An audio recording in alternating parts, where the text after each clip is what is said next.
सुप्रभात बच्चों। आशा है आप सकुशल होंगे व अपनी पढ़ाई भी कर रहे होंगे। कोरोना वायरस की वजह से जो हमारी क्लासेस नहीं चल पा रही हैं, लेकिन हमें अपनी पढ़ाई को नहीं रोकना है। हमने अपनी पढ़ाई टाइम के साथ साथ चालू रखनी है। इसीलिए ऑनलाइन क्लासेस शुरू हो गई हैं। हिंदी की कक्षा में आज हम पढ़ेंगे हरिवंश राय बच्चन जी का कविता आत्म परिचय।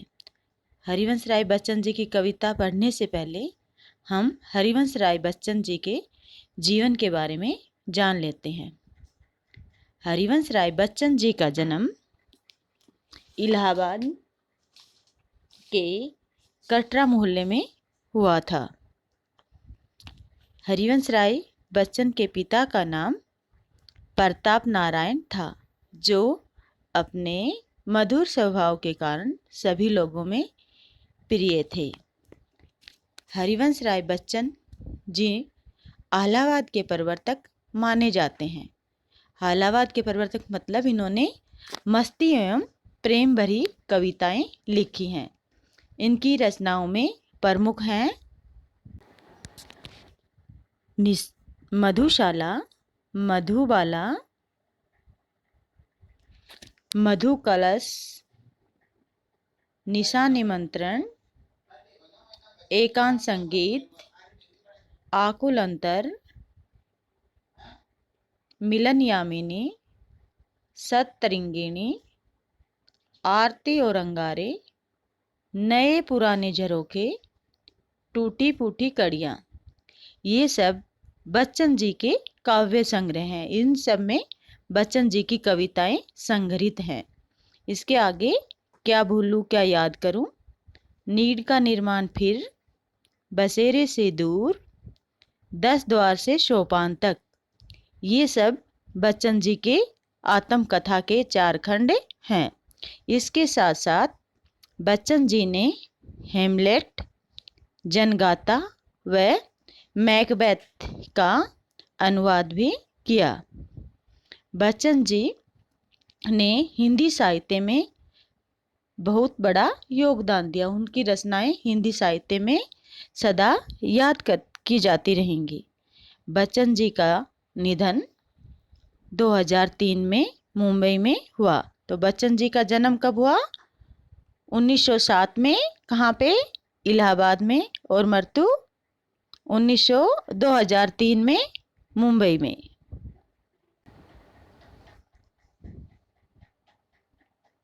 बच्चन जी इलाहाबाद विश्वविद्यालय में प्राध्यापक के रूप में कार्य किया। बच्चन जी का आरंभिक जीवन संघर्षों एवं कठिनाइयों से भरा हुआ था। उनकी पत्नी श्यामा की मृत्यु एक असाध्य रोग के कारण हो गई। श्यामा की मृत्यु का बच्चन जी के जीवन पे गहरा प्रभाव पड़ा। वो हमें बच्चन जी की कविताओं में भी देखने को मिलता है। उनकी याद में, उनके प्रेम में, उनकी जो कविताएं हैं इसी दुख को दिखाती हैं। लेकिन बच्चन जी ने 1942 में तेजी बच्चन नामक स्त्री से दूसरी शादी कर ली और तेजी बच्चन के आने के बाद बच्चन जी के जीवन में एक बहुत बड़ा परिवर्तन आया। एक प्रकार से हम कह सकते हैं कि उनके भाग्य का उदय हुआ और वो निरंतर प्रगति करते गए। बच्चन जी को उनकी रचनाओं के कारण भारत सरकार ने पद्म भूषण उपाधि से भी विभूषित किया। तो बच्चों, आज हमने बच्चन जी के जीवन व उनकी रचनाओं के बारे में ध्यान से पढ़ा। आशा है आप बच्चन जी के बारे में जान चुके होंगे। बच्चन जी की रचनाएं हैं वो प्रेम और मस्ती से भरी हुई हैं। तो आज हम बच्चन जी की जो काव्य संग्रह है निशा निमंत्रण, उसमें संकलित गीत आत्म परिचय, जिसे कवि ने अपने जीवन की कहानी लिखी है, उसको हम पढ़ने जा रहे हैं। आत्म परिचय कविता का जो पहला काव्यांश है उसको हम पढ़ते हैं। मैं जग जीवन का बाहर लिए फिरता हूँ, फिर भी जीवन में प्यार लिए फिरता हूँ। कवि कहते हैं कि मैं जग जीवन का बाहर मतलब मेरे जीवन में बहुत सारी बाधाएं हैं, कष्ट हैं, दुख हैं, मैं उनको लेके घूम रहा हूँ। फिर भी से अभिप्राय है कि यद्यपि मेरे जीवन में बहुत सारे दुख हैं, कष्ट हैं, लेकिन फिर भी मैं उसे प्यार के साथ लेकर घूम रहा हूँ। कहने का तात्पर्य यह है कि मेरे जीवन में बहुत सी बाधाएं और कष्ट होने के बावजूद भी मैं उन प्यार के साथ उन्हें लेकर घूम रहा हूँ। यहाँ जग जीवन का भार और जीवन में प्यार, ये दोनों आपस में क्या दिख रहा है, हमें विरोधाभास दिख रहा है कि जग जीवन का भार होते हुए भी मैं उसे प्यार को लेकर घूम रहा हूँ। यहाँ कवि का कहने का तात्पर्य यह है कि बहुत सारी कठिनाइयाँ हैं, लेकिन मैं उन कठिनाइयों से दुखी नहीं हूँ, परेशान नहीं हूँ, बल्कि मैं उन कठिनाइयों को प्रेम के साथ लेकर चल रहा हूँ। कर दिया किसी ने झंकृत, जिनको छूकर मैं सांसों के दो तारे लिए फिरता हूँ। झंकृत कर देने का मतलब है बजाना।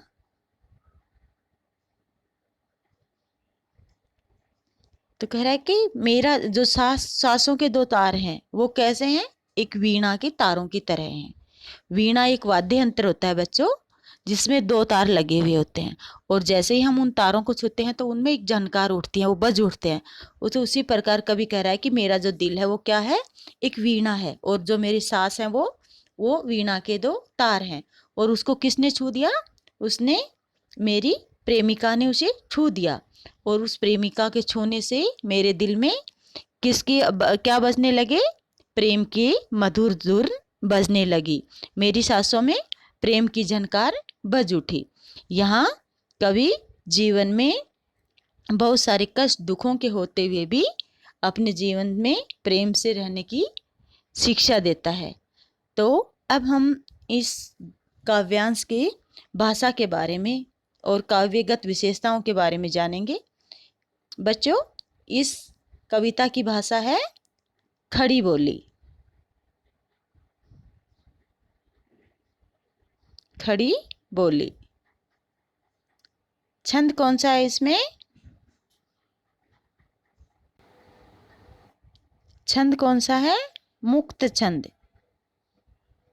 छंद मुक्त छंद।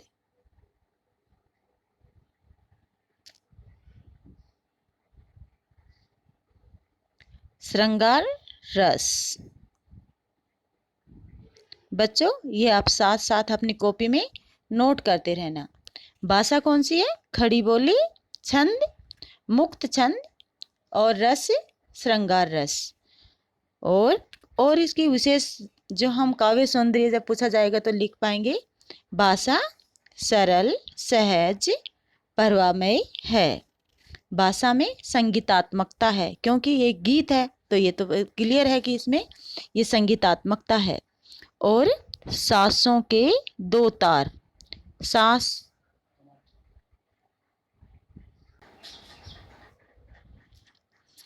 तो अब हम इसके अर्थगण संबंधी प्रश्नों के पे आते हैं।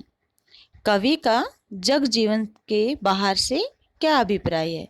तो जग जीवन के बाहर से क्या अभिप्राय है कवि का, कि यद्यपि मेरे जीवन में बहुत सारी बाधाएं हैं, कष्ट हैं। तो जग जीवन के बाहर का मतलब है जीवन की कष्टों से, जीवन की बाधाओं से। फिर भी के द्वारा कवि क्या कहना चाहता है, फिर भी के द्वारा कवि हमें ये समझाना चाहता है कि यद्यपि मेरे जीवन में बाहर हैं, कष्ट हैं, लेकिन मैं उनसे हारा नहीं हूँ, फिर मैं अपने जीवन को प्रेम से जी रहा हूँ। आशा है बच्चों आपको ये पद्यांश समझ में आ गया होगा। तो अगले वाले पद्यांश पे चलते हैं। मैं सन्हे सुरा का पान किया करता हूँ, मैं कभी न जग का ध्यान किया करता हूँ। कवि कह रहा है स्नेह सुरा, हम इसके शब्दार्थ देख लेते हैं। स्नेह सुरा मतलब, स्नेह मतलब प्रेम, सुरा मतलब शराब। कि लोग तो क्या पीते हैं, शराब पीते हैं, लेकिन मैं कौन सी शराब पीता हूँ, मैं प्रेम रूपी शराब पीता हूँ। तो यहाँ स्नेह सुरा में कौन सा अलंकार हो गया? रूपक अलंकार। मैं कभी न जग का ध्यान क्या करता हूँ, कि मैं कभी संसार का ध्यान नहीं करता कि लोग मेरे बारे में क्या कहते हैं। मैं अपने प्रेम की मस्ती में ही रहता हूँ, हमेशा प्रेम की रूपी शराब पीता हूँ और उस मस्ती में ही जीवित रहता हूँ। लोग मेरे बारे में क्या कहेंगे, मैं इसके बारे में कभी नहीं सोचता। जग पूछ रहा उनको जो जग की गाते, मैं अपने मन का गान क्या करता हूँ।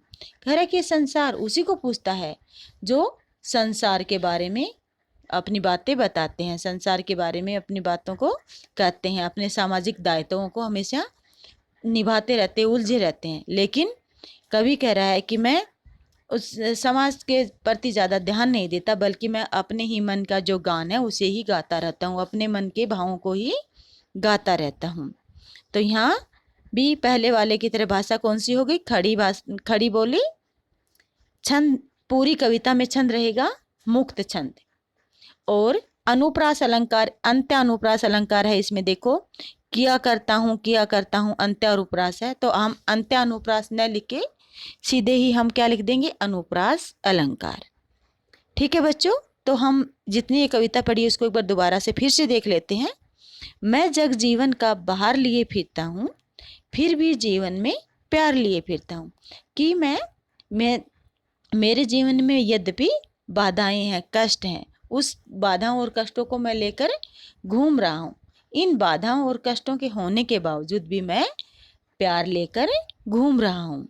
कर दिया किसी ने रंकित जिनको छूकर, मैं सांसों के दो तारे लिए फिरता हूँ। कवि कहता है कि मेरा जो दिल है वो क्या है? एक वीणा के समान है। जिस प्रकार वीणा को छूने से उसमें से आवाज़ उठने लगती है, उसी प्रकार मेरे दिल को मेरी प्रिय ने, मेरी पत्नी ने छू लिया, और उन तारों को छूने से मेरे दिल में भी प्रेम की आवाज़ आने लगी, प्रेम रूपी कविता बजने लगी।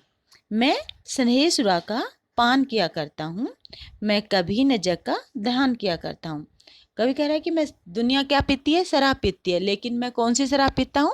मैं प्रेम रूपी शराब पीता हूँ। और इस संसार का मैं कभी ध्यान नहीं करता कि दुनिया मेरे बारे में क्या कहेगी। ये संसार है किनको पूछता है? जो हमेशा संसार की गाता है, संसार के गुणों का गान करता है। लेकिन मैं किसका गान करता हूँ? मैं कह रहा कि मैं अपने दुख सुख का, अपने मन के विचारों का ही गान करता हूँ। आशा है बच्चों आपको ये दोनों पद्यांश अच्छे से समझ में आ गए होंगे। तो आज के लिए बस इतना ही। इससे आगे हम अपने अगली क्लास में पढ़ेंगे। आप इन दोनों को अच्छे से पढ़ें, अपनी किताब को खोलें और अच्छे से पढ़ें, जहाँ जो समझ में ना आए उसको समझ लें। ठीक है बच्चों, सुरक्षित रहें, सेफ रहें और अपनी पढ़ाई करते रहें।